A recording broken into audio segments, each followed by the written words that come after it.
На одделот за детски болести во Кумановската болница деновиве е регистриран зголемен обем на работа, соопштија денеска надлежните. Поголемиот дел од пациентите се со респираторни инфекции, а веќе започнаа и пролетните алергии, информираат лекарите. Обемот од септември месец не е намален на работа, али од пред една недела е зголемен обемот на работа, значи се ова деца со респираторни инфекции, така да имаме хоспитализирани до 40 дечиња во дневна болница и во стационар.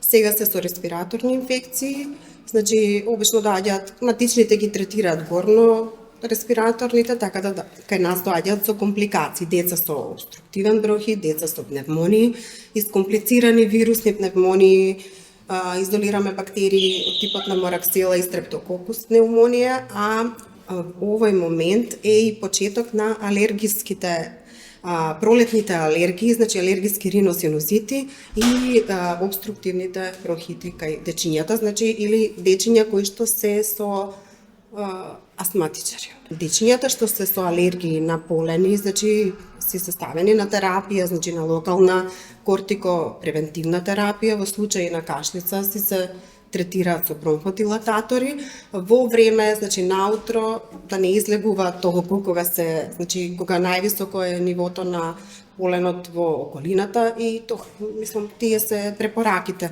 Ако е алергија внатре на домашна прашина и све, значи се дава за контрола на околината совет на родителот и на тој начин малку да се контролира нападите на астматичните напади кај децата. Сега зависи од имунолошкиот систем. Некои дечиња го надменуваат. Имаме значи астма до 3 години, па имаме астма во предшколска возраст и кај некои во време на пубертет може да се јави мирување, потоа значи во возрасно да ни пројават повторно симптоми на астма. Тоа зависи се од типот на астма и од генетската предиспозиција кај некои.